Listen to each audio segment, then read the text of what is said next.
Market లో invest చేసి మీ డబ్బులు డబుల్ చేసుకోవాలనుకుంటున్నారా? సుందరరామిరెడ్డి గారి లైవ్ సెమినార్ కి అటెండ్ అవ్వండి.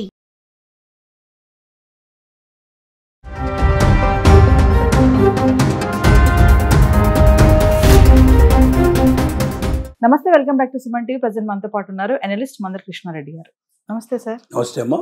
సార్, యుఎస్ షట్ డౌన్ అంటున్నారు, అసలు ఏంటిది? మరి దీని ప్రభావం ట్రంప్ గవర్నమెంట్ పైన ఎలా చూపిస్తుంది అంటారు? అసలు ఇప్పుడు అమెరికాలో షట్ డౌన్ ప్రారంభమైంది. షట్ డౌన్ అంటే ఏమిటి అంటే ఆర్థిక కార్యక్రమాలు ఉంటుబట్ట.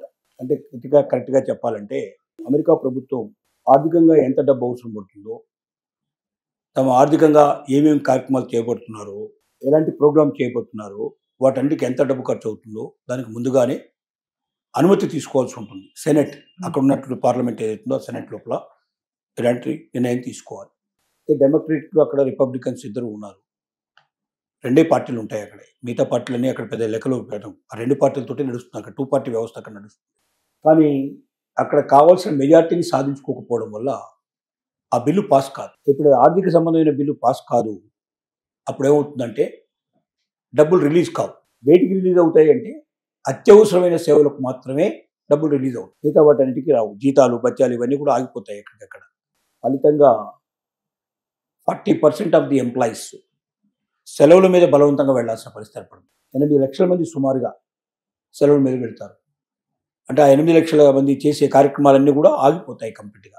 అంటే ప్రైవేట్ వాటికి వర్తించవు, గవర్నమెంట్ వాటికి మాత్రమే వర్తిస్తాయి. దీనివల్ల ఏమవుతుందంటే చాలా కార్యక్రమాలు ఆగిపోతాయి. పబ్లిక్ చాలా ఇన్కన్వీనియన్స్ ఏర్పడుతుంది. అత్యవసరమైన సేవలు మాత్రమే, అంటే మెడికల్ సేవలు లాంటివి, తర్వాత ముఖ్యంగా ఈ క్లీన్ చేయటం, దాన్ని మొత్తం కూడా పారిశుద్ధ్యం చేసేటువంటి అట్లాంటివి కొన్ని మాత్రమే నడుస్తాయి. మిగతావి మాత్రం కొద్దిగా రిలాక్స్గా ఉండేవి ఏవి కూడా నడవు. అంటే మిగతావి ఏదో ఇన్ఫర్మేషన్ ఇచ్చేటువంటి కానీ, ప్రాపర్ ఇన్ఫర్మేషన్స్ ఇచ్చేటువంటి కానీ, ఇంకా కొన్ని అంటే మొత్తం గవర్నమెంట్ చాలా రకాల డిపార్ట్మెంట్ ఉంటాయి కదా. ఈ డిపార్ట్మెంట్లో 8 లక్షల మంది ఒకేసారి సెలవు మీద బలవంతంగా వెళ్లాల్సిన పరిస్థితి ఏర్పడితే వీళ్ళకి ఎవరికి జీతాలు రావు. ఈ జీతాలు ఎప్పుడు వస్తాయంటే మళ్ళీ షట్ డౌన్ పోయి ఆ తర్వాత ఇదంతా బిల్ అంతా ఆమోదించబడి పర్ఫెక్ట్ అయిన తర్వాత అప్పుడేదో ఆ సెలవులు కూడా వాళ్ళు చూసి కొన్ని రెక్కలు కట్టి మొత్తం మీద ఇస్తారు. కొంత నష్టపోయే ప్రమాదం డెఫినెట్గా ఉంటుంది. అంటే ఒకవైపున కార్మికులకి అసౌకర్యం ఏర్పడుతుంది, ఉద్యోగస్తులకి కష్టాలు ఏర్పడతాయి. ఇది షట్ డౌన్ అనేది ఈ ప్రక్రియ అమెరికాలో కొత్తదేమి కాదు. 2019 లోపల 36 రోజుల పాటు, అది ట్రంప్ ఉన్నటువంటి సందర్భంలోనే అంతకుముందు కూడా జరిగినటువంటి సందర్భాలు ఉన్నాయి. ట్రంప్ మొదటిసారి వచ్చినప్పుడే 3 సార్లు షట్ డౌన్ జరిగింది. అందువల్ల షట్ డౌన్ అనేది కొత్త విషయం కాదు.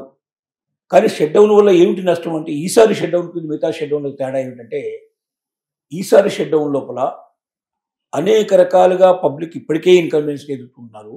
దానికి తోడుగా కొత్తగా ఇంకా కొన్ని ఇన్కన్వీనియన్స్ జరగడం వల్ల, అంటే పూర్తిగా దాంట్లో ఉండేటి కొంతమంది ఎంప్లాయీస్ పనిచేయకపోవడం, కొంతమంది కార్మికులు పనిచేయకపోవడం, తద్వారా ప్రజలకు అసౌకర్యం ఏర్పడటం, ఈ అసౌకర్యాన్ని భరించడానికి సిద్ధపడలేని పరిస్థితులు ఏర్పడటం. ఎందుకంటే ట్రంప్ తీసుకున్న సుంకాల పెంపుదల కోసం వల్ల చాలా వస్తువుల యొక్క రేట్లు విపరీతంగా పెరిగిపోయాయి. చాలా సర్వీస్ యొక్క రేట్లు బాగా పెరిగిపోయినాయి. అంటే ఆల్రెడీ బతకడమే చాలా కష్టంగా ఉండే పరిస్థితి వాళ్ళ అమెరికాలో ఏర్పడింది. కాస్ట్ ఆఫ్ లివింగ్ విపరీతంగా పెరిగిపోయింది. ఈ పరిస్థితుల్లో వచ్చే జీతాలు కూడా రాకుండా వాళ్ళు ఎంతకాలం ఉండాల్సిన పరిస్థితి ఏర్పడుతుందో తెలియకుండా వాళ్ళు మరి బతకడం చాలా కష్టం. అమెరికాలో సేవింగ్ చేసుకోవడం చాలా కష్టం. సేవింగ్స్ ఉండవు ఎక్కువ భాగం.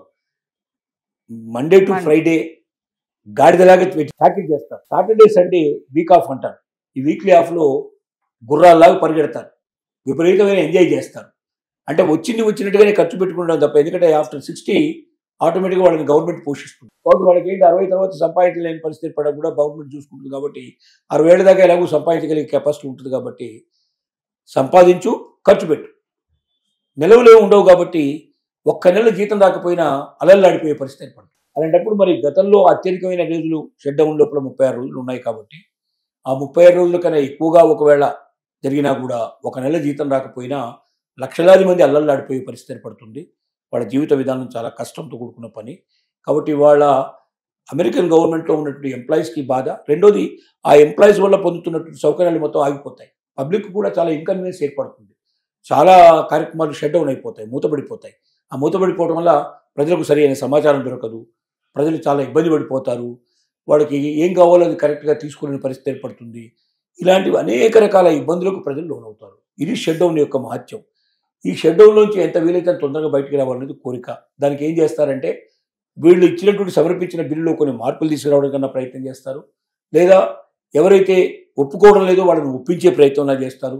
రకరకాల పద్ధతుల ద్వారా వాళ్ళని నేరుగా కలవడం ద్వారా కానీ, వాళ్ళని మధ్యవర్తులు పంపించడం ద్వారా కానీ, దాని యొక్క ఆవశ్యకత ఎంత ఉంది, అది పెట్టడం వల్ల అమెరికా ప్రభుత్వానికి ఏం లాభం రాబోతుంది, ఇలాంటివన్నీ అనేక రకాలుగా వాళ్ళలో ఆలోచన కలిగజేసి వాళ్ళ అంగీకారం పొందేటువంటి ప్రయత్నం ఉన్నా చేస్తారు.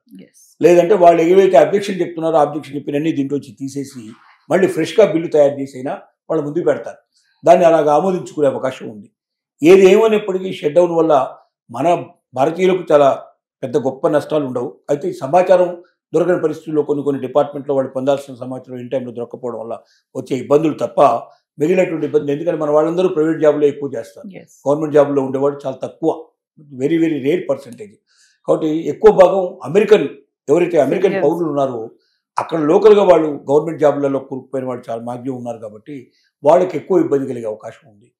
దీనివల్ల ప్రపంచానికంటే ఇతర దేశాల నుంచి వెళ్ళే వాళ్ళకి అక్కడ కావాల్సిన సమాచారం టైం దొరక్కపోవడం వల్ల వాళ్ళు ఏ ట్రైన్స్ ఏ టైంకి వెళ్తున్నాయి, ఏ ఫ్లైట్స్ ఏ టైంకి వెళ్తున్నాయి, ఎక్కడికి వెళ్తున్నాయి, ఇలాంటి మామూలు సమాచారాలు కూడా దొరకడానికి కష్టమైపోయే పరిస్థితి పడుతుంది. దానివల్ల చాలా ఇబ్బంది పడతారు వాళ్ళు.